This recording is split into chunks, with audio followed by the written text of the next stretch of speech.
किंवा ते वसाहतीतील शक्ती प्रोसेस आणि बालाजी प्रोसेसचं पाणी थेट कृष्णा नदीत अर्जुनवाडच्या जाकवेलच्या जवळ मिक्स होत होतं. गेल्या 20 वर्षापासूनचा हा शक्ती प्रोसेस आणि या लका किंवा टी इंडस्ट्रीमधल्या प्रदूषणाचा विषय आहे.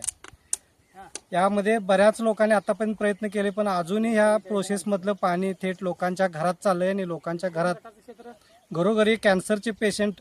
आज आमच्या महाराष्ट्रात जर बघितलं तर शिरोळ तालुक्यामध्ये कॅन्सरचे पेशंट जास्त आहेत आणि शिरोळ तालुक्यातलं बघितलं तर अर्जुनवाड गावा ठिकाणी सगळ्यात जास्त कॅन्सरचे पेशंट आढळून येत.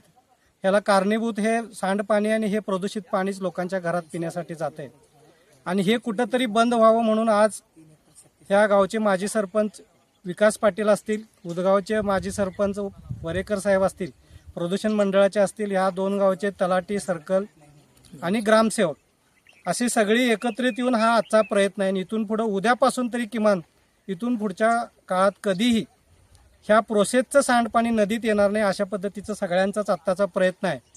आणि माझी या सगळ्या अधिकाऱ्यांना विनंती आहे की पुन्हा तुम्हाला इथं पंचनामा करायची किंवा सॅम्पल घेण्यासाठी येऊ नये, अशा पद्धतीनं कडक कारवाई करावी आणि आजच ते प्रोसेस पूर्णपणे बंद व्हावेत.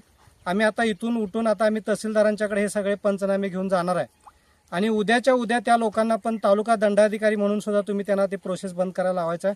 प्रदूषणाच्या अधिकाऱ्यांनी त्यांना कन्सर्न लेटरही दिलं असेल, पण आता घेतलेले सॅम्पल जर बघितले तर त्या पाण्यावर कुठलीही प्रक्रिया ही प्रोसेस न करता इथं शेतामध्ये सोडायला लागलेत.